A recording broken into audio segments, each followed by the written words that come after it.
యోగాతో బరువు తగ్గడం సులభం కేవలం 21 రోజుల్లో.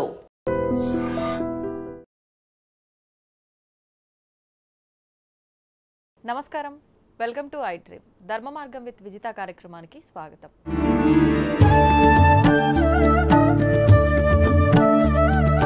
ప్రస్తుతం మనతో పాటు ఉన్నారు ప్రముఖ ఆధ్యాత్మికవేత్త, జ్యోతిష్య పండితులు మాడుగుల శివప్రసాద్ గారు. ఇప్పుడు గురుగారితో మాట్లాడి మరిన్ని విషయాలు తెలుసుకుందాం. నమస్కారం గురుగారు. ఆశీర్వచనం తల్లి. గురుగారు, విజయదశమి రాబోతోంది. మరి విజయదశమి అనగానే అందరికీ గుర్తొచ్చేది ఆయుధ పూజ, జమ్మి వృక్షము, పాలపిట్ట, ఇవన్నీ చెప్తూ ఉంటారు. అసలు ఏంటి వీటన్నిటికీ విజయదశమికి సంబంధం ఏంటి? ఆ రోజున మనం ఆచరించాల్సిన విధి విధానాలు ఏంటో వివరించండి. శ్రీ మహాగణాధిపతయ నమః. ఐం మహాసరస్వత్యే నమః. శ్రీ లలితాంబికాదేవియే నమః. విజయదశమి పండుగ ఏమిటి అంటే మనము 9 రోజులు ఎప్పుడైతే పరిపూర్ణముగా అమ్మవారిని అనేక రకాలుగా ఆరాధించుకొని అనేక రూపాలతో 9 రకాలుగా అమ్మవారిని, ఎందుకు నవసంఖ్య అనేటువంటిది అమ్మవారికి చాలా ప్రీతికరము. మనకు కూడా నవరంధ్రాలు, నవధాన్యాలు, నవగ్రహాలు మనల్ని నడిపిస్తూ ఉండేటువంటిది. ఇలా సంఖ్య అనేటువంటిది సంఖ్యాపరముగా కూడా మనం చెప్పుకుంటాం. అవును. నవరాత్రులు అనేటువంటివి చాలా ప్రాధాన్యతతో కూడుకున్నవి. ఈ నవరాత్రులు అనేటువంటిది ఎప్పుడైతే మనము పరిపూర్ణముగా దిగ్విజయముగా అమ్మవారిని శ్రద్ధాభక్తులతో మనము చేసుకుంటాము, పరిపూర్ణముగా అయిన తర్వాత విజయదశమి 10వ రోజు విజయము, విజయోత్సాహము. సరే, మనకు పురాణాలు ఏం చెబుతున్నాయి అంటే విజయదశమి రోజే పాండవులకు మేలు జరిగింది అని, అటువంటిది ఒకటి. ఇలా మనము కొన్ని ఏదో ప్రామాణికముగా మనం చెప్పుకుంటాం. అలా వాళ్ళకు విజయం చేకూరింది కాబట్టి విజయదశమి అనేటువంటిది. శమీ వృక్షము అంటే విజయదశమి నాడే ఆ శమీ వృక్షము మీద ఈ పాండవులు దాచిపెట్టినటువంటి వాళ్ళ యొక్క ఆయుధాలు సాక్షాత్తు భగవంతుడి యొక్క అనుగ్రహంతో వాళ్ళు పొందినటువంటిది. ఆ ఆయుధాలు గాంధీవము, మరి భీముడి యొక్క గద అన్నీ అక్కడ పెట్టారు కాబట్టి మనము ఇలా అని అనుకుంటాం. అవును గురుగారు. ఈరోజు చాలామంది మెడలో కరుంగలిమాల అని వేసుకుంటున్నారు. అది శమీ వృక్షంకు సంబంధించినటువంటి మాలనే. అది అవునా గురుగారు? అది తెలియక ఏదో వేరే వేరే అన్ని చెప్పుకుంటున్నారు. కానీ జంబి చెట్టు, ఈ జంబి చెట్టును శమీ వృక్షము అంటున్నాం మనం సంస్కృతం. ఆ జంబి చెట్టుకు తిరిగితే సకల పాపాలు దోషాలు పోతాయని శాస్త్రము చెప్పబడి ఉంది. పైన కల్పవృక్షము ఏది కావాలి అని మన సంకల్పముతో కోరుకుంటే ఆ వృక్షము ఏదైతే ఇస్తుందో అది మనకు పాలసముద్రంలో పడిన కల్పవృక్షము, ఐరావతము, ఇవన్నీ మనం చెప్పమన్నా. మనకు భూలోకంలో శమీ వృక్షము, ఉసిరిక వృక్షము, తర్వాత బిల్వము చెట్టు, ఇవన్నీ కూడా అంత పరమ పవిత్రమైనటువంటి వృక్షాలు. ఇవన్నీ కూడా దేవతా వృక్షాలు. ఇవన్నీ కూడా మనకు చాలా ఉపయోగపడేవి. రావి చెట్టు కానీ, వేప చెట్టు కానీ అన్నీ చాలా ముఖ్యమైనటువంటివి. ఈ చెట్టు చుట్టూ తిరుగుతూ శ్లోకం కూడా. ఇప్పుడు పండగ రోజు ఏమిటంటే ఉదయాన్నే అభ్యంగన స్నానం చేయటము, అంటే తూర్పు ముఖముగా కూర్చుని తలంటు స్నానం, నువ్వుల నూనె కానీ కొబ్బరి నూనె కానీ ఏదో ఒకటి పెద్దవాళ్ల చేత బొట్టు పెట్టించుకొని తలంటు స్నానం చేసిన తర్వాత సహజముగా పిల్లలు కానీ పెద్దవాళ్ళు ఎవరైనా సరే అశ్వత్థామ, బలి, వ్యాస, హనుమానస్య, విభీషణ, కృప, పరశురామస్య సప్తైతే స్థిరజీవిన అని కింది నుంచి పైకి ఇలా తుడుస్తారు చుక్కలు పెట్టి. అలా చేయడంలో ఆంతర్యం ఏమిటి అంటే వీళ్ళకు ఆయుష్ పెరగాలి అని పెద్దవాళ్ళు దీవించడం. చిరంజీవులు కాబట్టి వాళ్ళ యొక్క సప్త ఋషుల యొక్క ఇది ఎప్పుడూ కూడా తలుచుకుంటూ ఉండాలి చిరంజీవులను మనం. అలా తలుచుకొని అభ్యంగన స్నానం అంటారు. ఇవి లక్షణకరమైనటువంటి స్నానాలు. వివాహం సమయంలో కూడా పెళ్లి కొడుకు లక్షణకరం అనేటువంటి స్నానం చేయిస్తారు. ఇలా ఎప్పుడైతే స్నానం చేస్తామో చేసిన తర్వాత కొత్త బట్టలు, సహజంగా ఎవరి శక్తి కొద్దీ వాళ్ళు కొత్త బట్టలు వేసుకోవటం. వేసుకొని మనం రోజు పోయినాము కదా 9 రోజుల పాటు అమ్మవారిని అమ్మవారి దాంట్లోనే ఉన్నాం కదా మళ్ళీ ఈరోజు ఎందుకులే అని అనుకోకుండా విజయదశమి నాడు కూడా ఒక్కసారి మళ్ళీ గుడికి వెళ్ళి తల్లి మేము సరిగ్గా చేశామో లేదో ఈ పండగ చేసుకునేటువంటి అవకాశం మాకు ఇచ్చినావు కనుక సదా నీకు ఎల్లప్పుడూ రుణపడి ఉంటాము అనేటువంటి భావనతో ఏదైనా తప్పులుంటే అపరాధ సహస్రాన్ని ముక్కు చెంపలు వేసుకొని నమస్కారం చేసుకుని ఇంటికి వచ్చి ప్రశాంతముగా ఇంట్లో చేసినటువంటి పిండి వంటలు ఎవరి శక్తి కొద్దీ వాళ్ళు చేసుకొని ఉంటారు పిండి వంటలు తిని సాయంకాలము ఆ నగ కొనుక్కున్నామా ఈ నగ కొనుక్కున్నామా అనేటువంటి లేకపోతే కొత్త బట్టలు వేసుకున్నామా మా ఆయన ఇవి తెచ్చినాడు లేదా కొత్త కారు కొన్నాము ఇలా ఇవి చేసినాము అవి చేసినాము అని అన్నీ అనుకుని ఆ కారు మన ఇంట్లో ఉండేటువంటి మనం కొనుక్కున్నటువంటి కారు కూడా పూజ అన్నీ చేసుకుని ఎందుకంటే మనల్ని పొద్దున్న లేస్తే వాహనాలు అవే నడిపించేది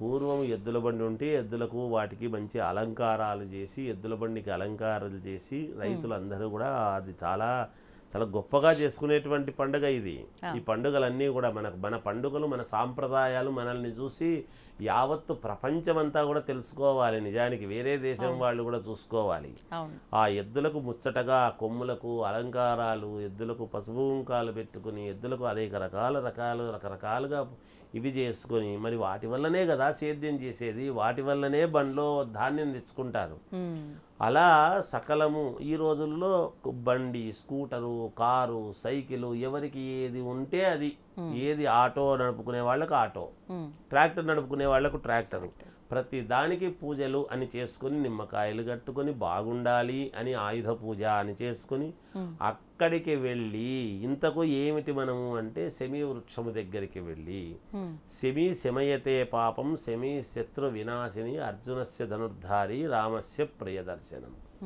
అనేటువంటి శ్లోకం అంటే శత్రువులు కూడా మిత్రులుగా మారాలి నాకు శత్రువు అనేటువంటి వాడిని ఉంచొద్దు నన్ను మంచి నడవడిక నడిచేట్టుగా చూడు తల్లి మేము బాగుండేట్టుగా చూడు ఈర్ష్యా ద్వేషాలు లేకుండా చూడు తల్లి మనం ఎవరికి నమస్కారం చేసుకోవాలి మనకు ఎటువంటి ఈర్ష్యా ద్వేషము ఇవన్నీ రాగద్వేషాలకు అతీతముగా మనలో ఉండేటువంటి దశహర ఏవైనా ఉంటే మనలో ఉండేటువంటి గుణాలన్నీ కూడా పోగొట్టుకొని సత్వగుణాలు మంచి గుణాలను మనము పెట్టుకొని మనము అమ్మవారిని ధ్యానించుకోవాలి అందుకే కోపము ద్వేషము ఈర్ష్య ఇవన్నీ కూడా ఓర్వలేనితనము ఇవన్నీ కూడా ఉండకుండా అక్కడ అమ్మవారి పూజలు చేసుకోవడంలో ఆంతర్యమేమి దేవాలయాల్లో అంటే అక్కడ నువ్వు ఈ కులము నీది ఈ కులము నీది ఇంకొకటి నాది ఇంకొకటి అనేటువంటిది కాకుండా నీకింత ఆస్తి ఉంది నాకింత ఆస్తి ఉంది అనేది కాకుండా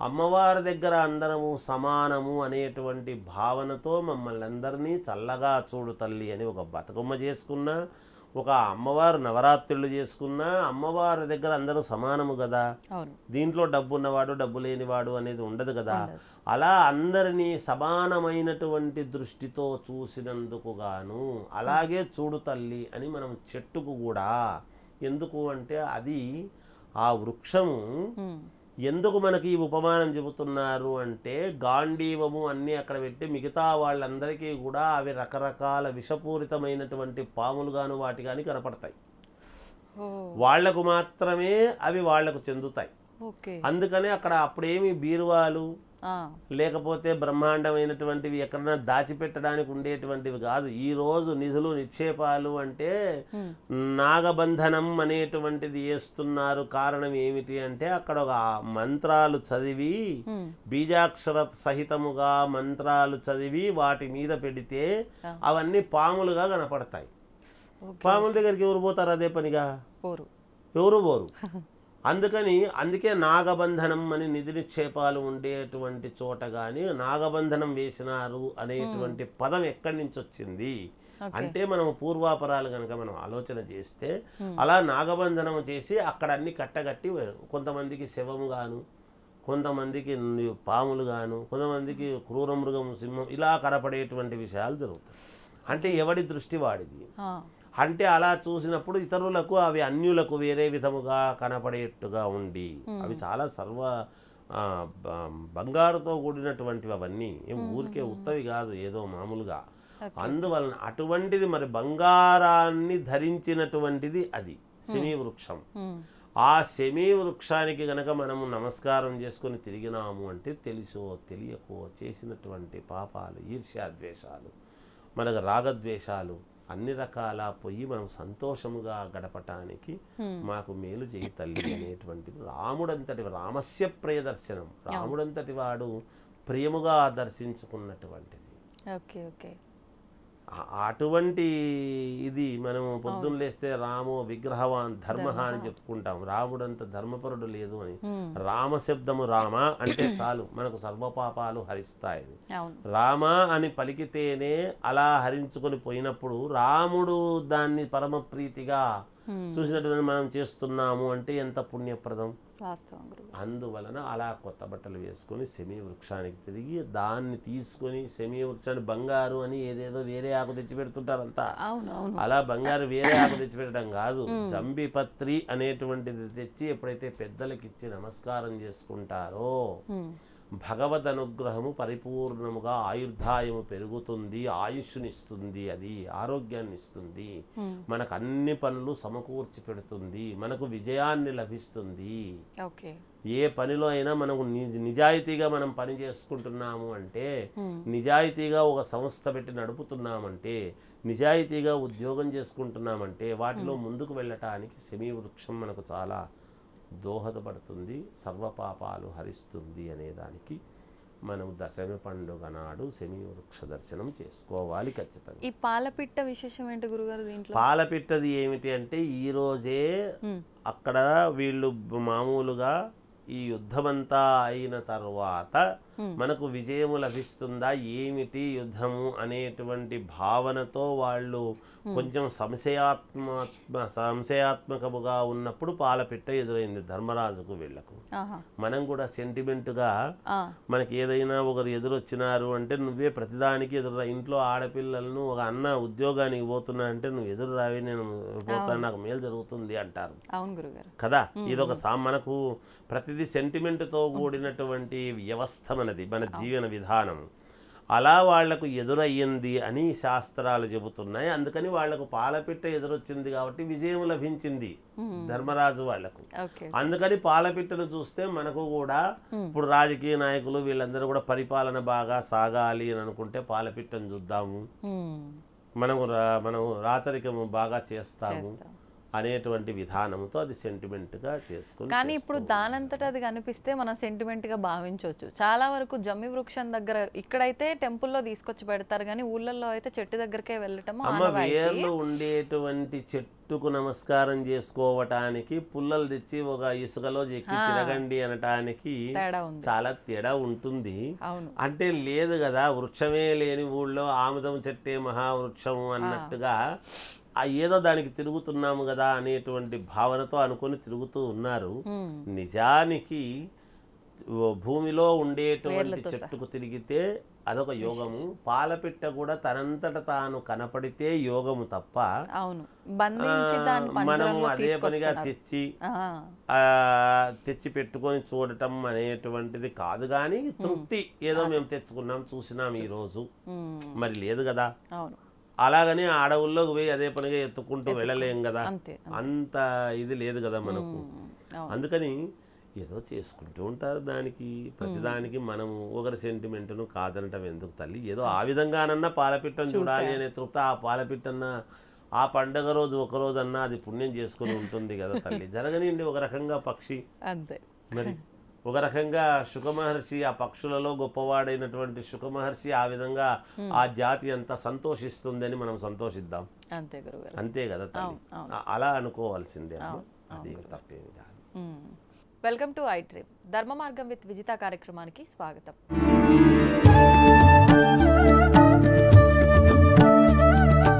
ప్రస్తుతం మనతో పాటు ఉన్నారు ప్రముఖ ఆధ్యాత్మికవేత్త జ్యోతిష పండితులు మాడుగుల శివప్రసాద్ గారు. ఇప్పుడు గురుగారితో మాట్లాడి మరిన్ని విషయాలు తెలుసుకుందాం.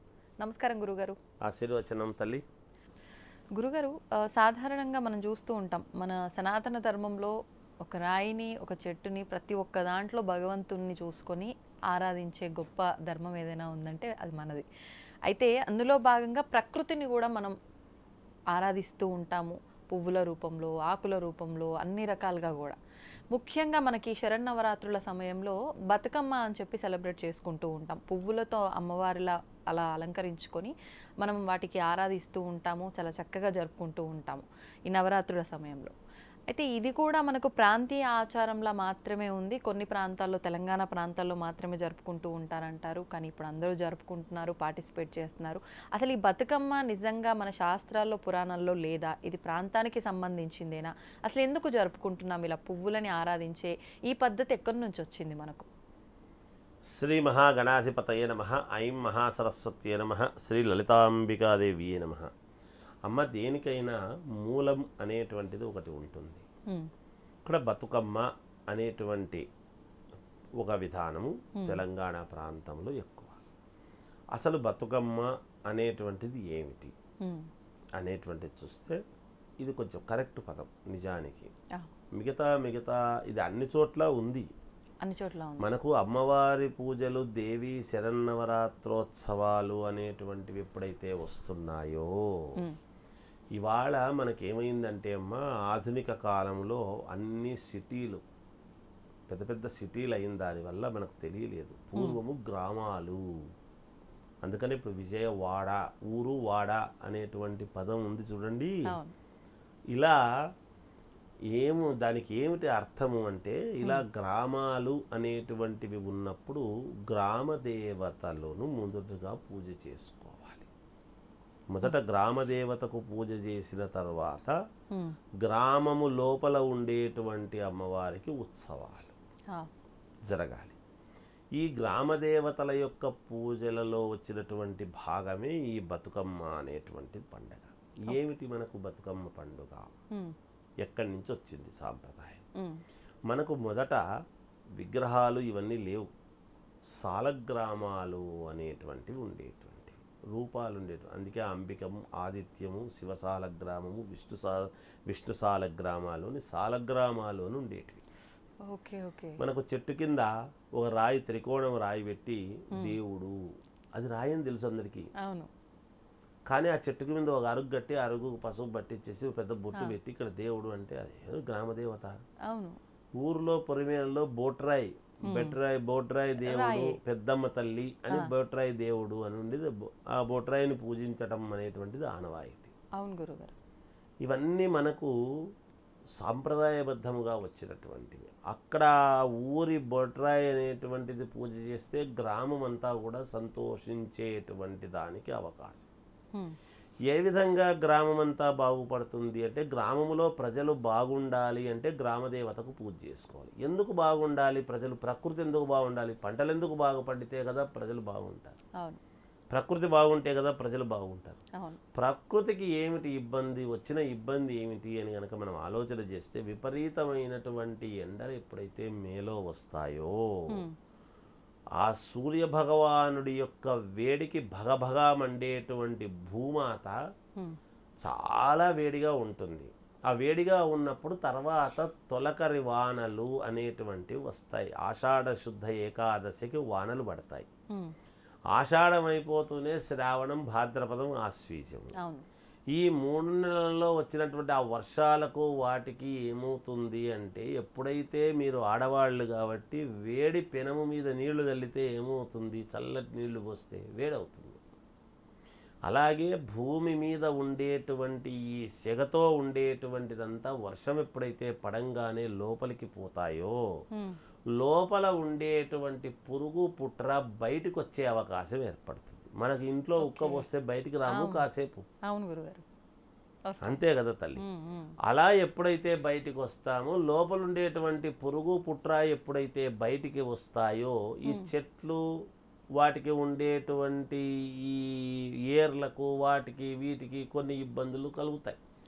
ఈ వర్షానికి నీళ్లు మామూలుగా మలినమైనటువంటి నీళ్లు వెళ్ళటము చేయటము ఇవన్నీ కూడా వచ్చి ఈ పురుగు పుట్ర బయటికి ఎప్పుడు వస్తాయో ప్రకృతికి కొంత ఇబ్బంది కలుగుతుంది.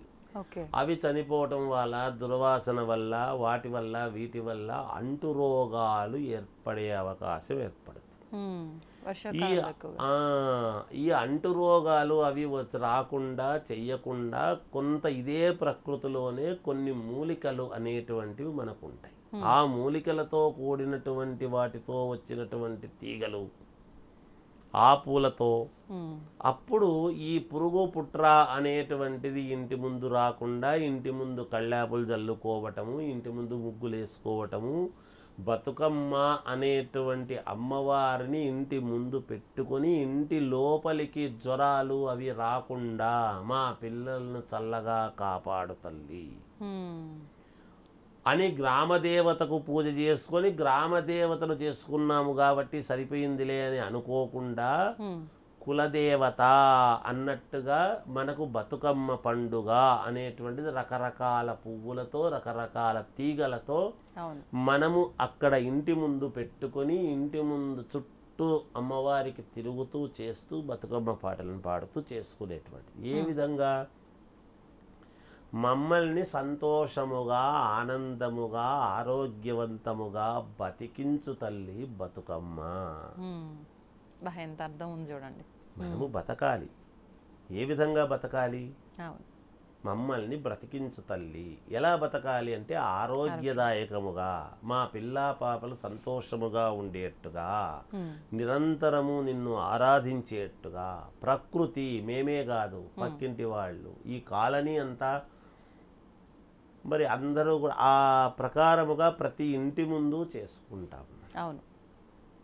ఎలా అయితే రథసప్తమి అని వస్తే ఇంటి ముందు పొంగళ్ళు పెట్టుకొని మనము సూర్యభగవానుడికి రథసప్తమి నాడు మనము చేసుకుంటామో శ్రీమన్నారాయణునికి ఆరోగ్యదాయకముగా అలాగే అమ్మవారికి ఆయా కాలాలలో వచ్చేటువంటి విధముగా ఈ గ్రామం అంతా కూడా బాగుండాలి అంటే ప్రతి ఇంటి ముందు కూడా బతుకమ్మ ఆట బతుకమ్మ పండుగ అనేటువంటిది చేసుకోవటంలో మమ్మల్ని సంతోషముగా ఆనందదాయకముగా బతికించు తల్లి బతుకమ్మ తల్లి అనేటువంటిది బతుకమ్మ పండుగ అనేది వచ్చింది సాంప్రదాయముగా. ఆ బతుకమ్మకి ఎప్పుడైతే మనము చేసుకుంటామో అమ్మవారు తృప్తి చెందుతుంది, మనకు మేలు చేస్తుంది. ఇప్పుడు బతుకమ్మ ఆటం అయిపోయిన తర్వాత ఇప్పుడు వినాయక చవితి అప్పుడు పూజలు చేసి నవరాత్రులంతా ఉంచి స్వామిని ఎలా నిమజ్జనం చేస్తున్నామో అమ్మవారి విషయంలో కూడా దుర్గమ్మ విషయంలో అలానే చేస్తున్నాం, బతుకమ్మ విషయంలో కూడా అలానే చేస్తున్నాం గురుగారు. దీని వెనకాల కూడా ఏదైనా ఆంతర్యం ఉందా? అంటే అమ్మ ఇప్పుడు నిజానికి అమ్మవారి పూజలు చేసిన తర్వాత అమ్మవారిని నిమజ్జనం చేయమని ఎక్కడా లేదు. అది చాలా తప్పు చేస్తున్నారు. ప్రతి చోట మండపాలు పెట్టి వినాయకుణ్ణి మాత్రమే చెయ్యాలి నిమజ్జనం అనేది. అమ్మవారిని నిమజ్జనం చేయమని ఎక్కడా లేదు. అమ్మవారి దేవాలయాల్లో మాత్రమే అమ్మవారిని అర్చించాలి. ఈ బతుకమ్మకు సంబంధించినటువంటిది ఏమిటి అంటే నేను ఇందాక చెప్పాను కదా, ఈ పువ్వులు అవి ఇవన్నీ ఏం చేస్తున్నామంటే ఇప్పుడు వినాయక చవితి పండుగకు కదా మనకు ఉత్తరేణి గరిక, ఈ గరక అనేటువంటిది ఉత్తరేణి ఇవన్నీ కూడా కొన్ని ముఖ్యమైనటువంటివి కాకుండా ఏవి బుద్ధి పుడితే అవి చెప్పి తీగలన్నీ తెచ్చి ఏదో చేస్తున్నారు.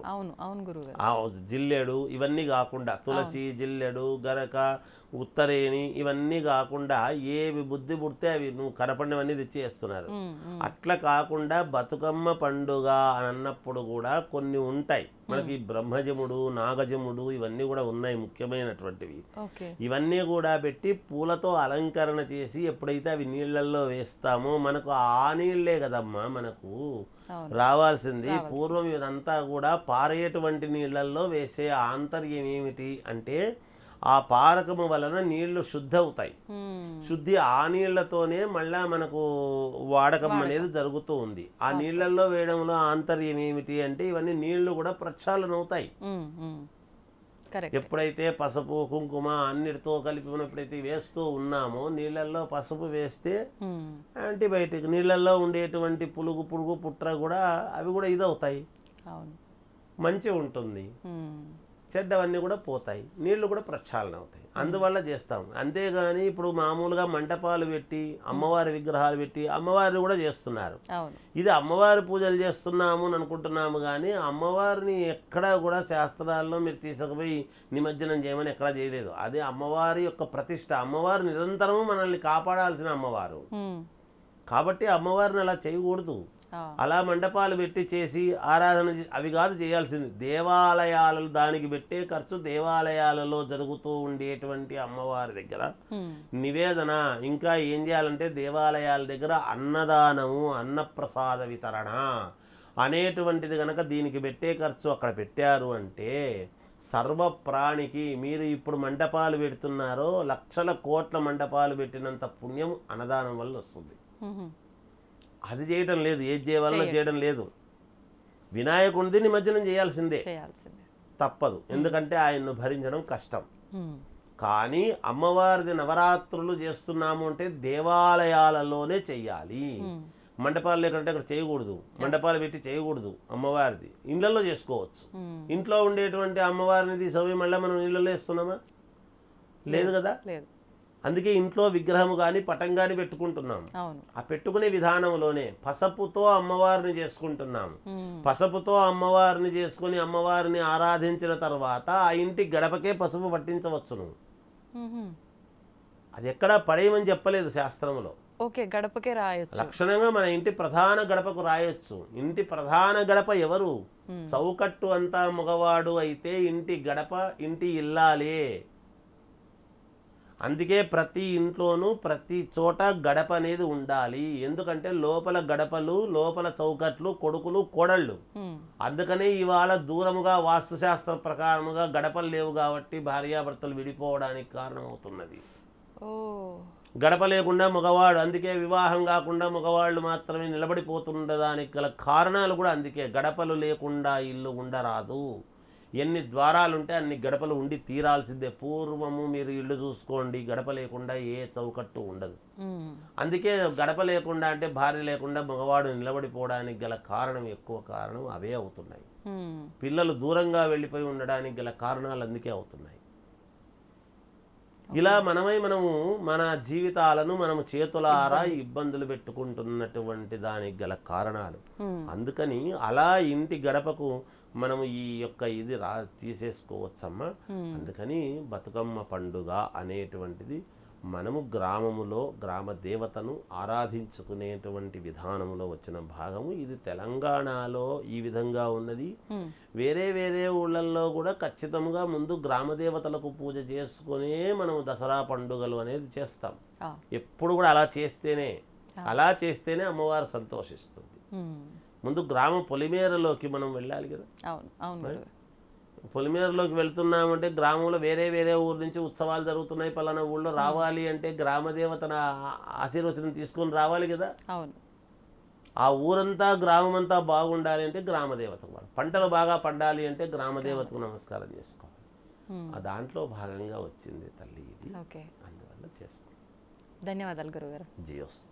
And don't forget to subscribe to iDream. And for more videos, please subscribe to iDream. Please subscribe to iDream. Please subscribe iDream. And please subscribe to iDream.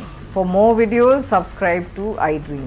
please like, share and subscribe to the channel. Congratulations, iDream. Subscribe to iDream. Subscribe to iDream. So subscribe to iDream Media.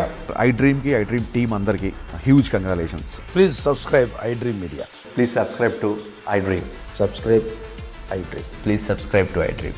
iDream అంటే నా కళల ఛానల్ను subscribe చేసుకున్న నోరు తిరుగుతలేదు, మీరైతే గంట గుర్తు కొట్టండి. For more such videos, please subscribe to iDream. Subscribe to iDream. Please subscribe to iDream. Please subscribe iDream Media. Please do subscribe to iDream. Please subscribe to iDream Media. For best entertainment and information, please subscribe iDream.